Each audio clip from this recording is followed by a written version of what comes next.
नमस्कार, मैं हूं कुमार गजेंद्र। जनपथ ऑन द स्पॉट में आपका स्वागत है। हमारे एक दूसरे social media platform podcast with Kumar Gajendra में भी आपका स्वागत है, जहां आप हमें सुन सकते हैं। दिल्ली के पूर्व मुख्यमंत्री और आम आदमी पार्टी के संयोजक अरविंद केजरीवाल बेहद बुरी तरीके से डरे हुए हैं। डरे इसलिए हुए हैं कि अब दिल्ली उन्हें डरा रही है, यानी कि अरविंद केजरीवाल को ये बात अब स्पष्ट होती जा रही है धीरे धीरे कि दिल्ली के अंदर इस बार हरियाणा जैसा हाल उनका होने वाला है। दरअसल दिल्ली के अंदर अरविंद केजरीवाल की आम आदमी पार्टी के साथ 10 साल की एंटी इनकम्बेंसी के साथ साथ वो सारे राज सामने आने वाले हैं, वो सारे पाप सामने आने वाले हैं जो अरविंद केजरीवाल ने अपने 10 सालों के शासन के दौरान दिल्ली के अंदर किए हैं। दिल्ली की जनता की निगाहों से अरविंद केजरीवाल उतर चुके हैं और उतर चुका है अरविंद केजरीवाल की आम आदमी होने का वो नकाब, जिसे लेकर वो खासते हुए दिल्ली की जनता के बीच में आए थे। आज दिल्ली नरक बन चुकी है। लंदन बनाने आए थे, नरक बना दिया। यमुना की सफाई नहीं हुई, लोगों का उत्थान नहीं हुआ और उस पर दुश्मनी भी है तो सीधे सीधे उस पार्टी से जिस पार्टी की पूरे देश के अंदर सरकार है, यानी कि प्रधानमंत्री नरेंद्र मोदी से। प्रधानमंत्री नरेंद्र मोदी से इस कदर अब उनका 36 का आंकड़ा है कि प्रधानमंत्री नरेंद्र मोदी अब अरविंद केजरीवाल जैसे दागी लोगों को देश के अंदर देखना नहीं चाहते। दरअसल ये जितना भ्रम फैलाया जा रहा है कि ये गलत फंसाया गया, गलत पकड़वाया गया, ईडी का इस्तेमाल, सीबीआई का इस्तेमाल, देश की जनता ये जानती है ये इस्तेमाल ऐसे नहीं होता है। अगर कहीं चिंगारी लगती है वहीं पर धुआं उठता है, यानी कि कोई ना कोई पाप तो केजरीवाल एंड कंपनी ने किया होगा कि उनके एक साथ इतने लोग जेल चले गए। शीला दीक्षित ने 15 सालों तक राज किया था, शासन किया था दिल्ली के ऊपर, लेकिन एक भी दाग नहीं था। किसी दाग में शीला दीक्षित ना तो एफआईआर उनके खिलाफ दर्ज हुई और ना शीला दीक्षित के किसी मंत्री के ऊपर कोई एफआईआर दर्ज हुई। और काम इतना हुआ कि दिल्ली की जनता आज शीला दीक्षित को हर कदम पर याद करती है। लेकिन अरविंद केजरीवाल के झूठ फैलाने के कारण सिर्फ और सिर्फ सत्ता बदली, लेकिन कांग्रेस का ईमान नहीं बदला। भ्रष्टाचार होता तो अरविंद केजरीवाल से जो सवाल आज देश की जनता, दिल्ली की जनता पूछती है कि आपने 10 सालों के दौरान, शासन के दौरान शीला दीक्षित के खिलाफ एक भी एफआईआर क्यों नहीं दर्ज कराई, तो उसका जवाब बगले झांकने लगते हैं, मुंह बना लेते हैं, लेकिन जवाब नहीं दे पाते। परंतु अरविंद केजरीवाल एंड कंपनी, आधी से ज्यादा पार्टी के लोग तिहाड़ जेल में पहुंच गए। खुद अरविंद केजरीवाल को अगर राघव चड्ढा पर्दे के पीछे गेम नहीं करते, अभिषेक मनु सिंघवी के हिसाब से, तो शायद केजरीवाल कभी बाहर नहीं आ पाते। खैर, ये तो कानूनी मसला था। अब बात दरअसल ये है कि अरविंद केजरीवाल को ये बात पूरी तरीके से समझ आ गई है कि अरविंद केजरीवाल की दाल अब दिल्ली के अंदर नहीं गलने वाली है। दिल्ली की जनता बहुत त्रस्त है और जो उन्होंने दिल्ली के अंदर जो भ्रष्टाचार किए थे उनका खुलासा हो चुका है। काम कुछ हुआ नहीं है, सड़कों की हालत बुरी है। डेंगू पर सलाह देते हैं, काम कुछ नहीं करते। अस्पतालों पर सलाह देते हैं, काम कुछ नहीं करते। अस्पतालों का बुरा हाल है, एक एक बिस्तर पर 2-2, 3-3 मरीज हैं।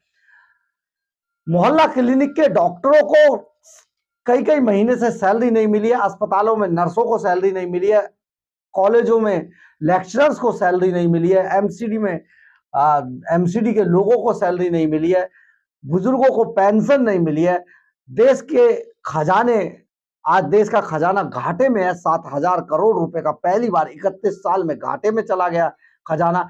तो पैसा कहां गया? अरविंद केजरीवाल ने लूटा और बाकी बचा हुआ वकीलों पे लुटाया। ये हाल है अरविंद केजरीवाल के 10 साल का। तो अब अरविंद केजरीवाल को यह बात समझ आ गई है कि अब दिल्ली के अंदर कुछ होने वाला नहीं है। इसलिए हमने आपको इससे पहले भी वीडियो बनाकर आपको बताया था कि अरविंद केजरीवाल बहुत जल्दी दिल्ली छोड़कर पंजाब की तरफ रुख कर रहे हैं और पंजाब में जो उनका पपेट मुख्यमंत्री था भगवंत मान, उसको हटाया जा रहा है। या तो भगवंत मान अपने आप ही छोड़ देंगे और या फिर भगवान उनको अच्छा रखे। लेकिन आप एक बात ये समझ लीजिए, क्योंकि अभी भगवंत मान काफी बीमार थे और कई बार तो चक्कर खाकर वो गिरे, एयरपोर्ट पर भी गिरे, उन्हें अस्पताल में एडमिट कराना पड़ा।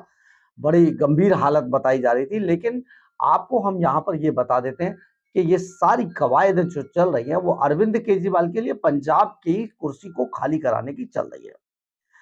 अब दिल्ली छोड़कर पंजाब जाने की तैयारी कर रहे हैं अरविंद केजरीवाल। यही कारण है कि अरविंद केजरीवाल ने अपने जाने से पहले पंजाब के अंदर अपने दो सिपह सालारों को एडजस्ट करना शुरू कर दिया है। यानी कि केजरीवाल का गुंडा जो सुप्रीम कोर्ट ने कहा था विभव कुमार, और जो शराब घोटाले का एक और बड़ी अहम कड़ी थी विजय नायर, जिसने शराब घोटाला करके पार्टी के लिए 100 करोड़ रुपए का फंड जुटाया था। ना जाने और कितना बड़ा है, ये 100 करोड़ की तो फिगर चल रही है, तो हम भी ये बात बोल रहे हैं, लेकिन ये बहुत बड़ा हो सकता है अभी। तो इसके लिए अब विजय नायर और विभव कुमार को पंजाब के अंदर एडजस्ट करने की तैयारी चल रही है। भगवंत मान के सभी सिपा सालारों को हटा दिया गया है। उनका एक सबसे खासम खास ओंकार सिंह था जो ओएसडी थे, और भगवंत मान की जो धुरी, जो उनका विधानसभा क्षेत्र है, उसकी देखभाल किया करते थे और भगवंत मान के बड़े पुराने दोस्त थे। इस बारे में भगवंत मान से पूछा भी नहीं गया और ओंकार सिंह को निकालकर बाहर कर दिया गया। उनकी जगह अब विभव कुमार को भेजा जा रहा है और विजय नायर और विभव कुमार मिलकर एक तो पंजाब की नब्ज टटोलेंगे, पंजाब में अरविंद केजरीवाल के लिए रेड कारपेट की तैयारी करेंगे, और दूसरा दिल्ली के अंदर होने वाले चुनावों में पार्टी के लिए फंड भी जुटाएंगे। ये दो टास्क जो है इन दोनों को दिए गए हैं पार्टी की तरफ से, जो हमारे सूत्र बता रहे हैं।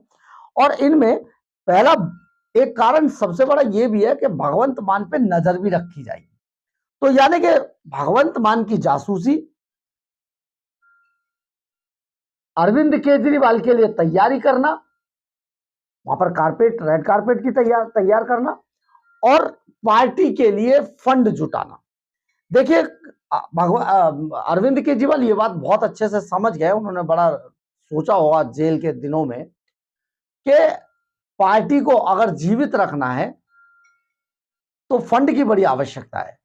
और यही कारण था शराब जैसे घोटाले किए गए, सारी चीजें की गई, और यही कारण है कि पार्टी के पास फंड बहुत है। गुरपतवंत सिंह पन्नू ही 133 करोड़ रुपए का दावा करते हैं, जो आतंकवादी हैं, खालिस्तानी आतंकवादी। तो यानी कि अब अरविंद केजरीवाल एक बार फिर से पार्टी को जिंदा करने के लिए फंड की तैयारी कर रहे हैं और पंजाब जाने की तैयारी कर रहे हैं। इसमें सबसे पहला टास्क पंजाब में पार्टी के लिए फंड जुटाना ही है। और केजरीवाल को यह बात समझ आ गई है कि अब फ्री के रेवड़ियों का जो जाल था वो ज्यादा दिन चलने वाला नहीं है। ये बात हम इसलिए कह रहे हैं कि हरियाणा के चुनाव में भर भर के मुफ्त की रेवड़ियां बांटने का अरविंद केजरीवाल ने वादा किया था, सुनीता केजरीवाल ने भी वादा किया था, संजय सिंह ने भी वादा किया था, लेकिन वहां पर चले नहीं, जमानतें जब्त हो गई। इसके अलावा तेलंगाना में बीआरएस ने भी ऐसा ही किया था, उसकी भी हालत खराब हो गई। राजस्थान के अंदर कांग्रेस भी यही काम कर रही थी, फ्री की रेवड़ियों देने का, वहां से कांग्रेस का भी विदाई समारोह हो गया। तो ये बात अब अरविंद केजरीवाल जैसे घाघ नेता को समझ आ गई है कि जो मुफ्त की रेवड़ियों का जो जाल है वो बहुत दिन तक अब लोगों के ऊपर चलने वाला नहीं है। और यही कारण है कि अगर मुफ्त की रेवड़ियों का ये सारा जो माया जाल था ये फेल हो रहा है, तो आने वाले दिनों में अरविंद केजरीवाल की पार्टी को कोई पूछेगा नहीं। देखिए, जब जनता फैसला करती है ना, तो उससे पहले जनता किसी भी नेता, किसी भी पार्टी के बारे में सारा आकलन कर लेती है। और आकलन यही है कि दिल्ली को नर्क बनाकर रख दिया है। हरियाणा के लोग दिल्ली से जुड़े हुए हैं, उनको पता है कि दिल्ली के अंदर कोई काम नहीं हुआ, इसलिए हरियाणा में 89 में से 89 में से 88 सीटों पर अरविंद केजरीवाल की जमानतें जब्त हो गई। जमानत भी नहीं बचा पाए, नोटा जो वोट है ना वो केजरीवाल से ज्यादा पड़ा है। तो ये पूरा कवायद थी। और जो भगवंत मान है, अब वहां पर लगभग धीरे धीरे उनको खत्म किया जा रहा है। और इस बार जो भगवंत मान की विदाई के लिए अरविंद केजरीवाल, क्योंकि पंजाब पर केजरीवाल की शुरू से नजर है, और ये बात हम नहीं कह रहे, ये कुमार विश्वास जो अरविंद केजरीवाल के कभी खासम खास हुआ करते थे, वो इंटरव्यू है उनका सोशल मीडिया पर, बाकायदा इंटरव्यू आप देख सकते हैं। उन्होंने खुद कहा, क्योंकि बॉर्डर स्टेट है और फुल स्टेट है, दो फायदे ये है। और तीसरा फायदा ये है कि वहां पर ड्रग्स और हथियारों की तस्करी सबसे ज्यादा है और बहुत मोटा माल बनाया जा सकता है। तो अरविंद केजरीवाल अब मूव करने की तैयारी कर रहे हैं दिल्ली से। दिल्ली के अंदर उन्हें पता चल गया कि दिल्ली की जनता अब उन्हें बहुत ज्यादा दिनों तक झेलने वाली नहीं है, इसलिए अरविंद केजरीवाल ने मन बना लिया है कि अपनी बाकी का समय, जैसे धार्मिकता में होता है ना कि बाकी का समय वो हरिद्वार गुजारेंगे, पहाड़ों पे गुजारेगा, तो अरविंद केजरीवाल अपना बाकी का समय पंजाब में गुजारेंगे फुल स्टेट के तौर पर, और वहां पर मनमानी करके पार्टी को एक बार फिर से खड़ा करने की कोशिश करेंगे। यही कारण है कि अब वो पंजाब की तरफ रुख कर रहे हैं धीरे धीरे, जो हमारे सूत्र बता रहे हैं। लेकिन अरविंद केजरीवाल को आज पंजाब ही नहीं, देश की जनता समझ चुकी है कि केजरीवाल जहां भी जाएंगे विनाश ही करेंगे, कोई काम उनसे होने वाला नहीं है। इसलिए बहुत जल्दी खबर यह है कि अरविंद केजरीवाल दिल्ली छोड़कर पंजाब की तरफ भागने की तैयारी में है। केवल चुनाव तक वो दिल्ली के अंदर टिके हुए हैं और इधर भगवंत मान को धीरे धीरे फिनिश करने की तैयारी चल रही है। अपने दो बड़े सिपह सालारों को पंजाब के अंदर कई टास्क देकर भेजा जा रहा है, और ये ऐसे सिपह सालार हैं जो अरविंद केजरीवाल के लिए टास्क को पूरा करेंगे ही। और अगर टास्क पूरा होता है तो पंजाब के अंदर सबसे पहली गाज खुद मुख्यमंत्री भगवंत मान पर गिरने वाली है और भगवंत मान का सफाया कर दिया जाएगा राजनीति से। बहरहाल, अगर आपको हमारी खबर अच्छी लगे तो आप इसे लाइक, सब्सक्राइब और शेयर जरूर करें। कमेंट्स बॉक्स में अपनी राय जरूर लिखें, इससे हमें बहुत बहुत बहुत ऊर्जा मिलती है। जय हिंद, जय भारत।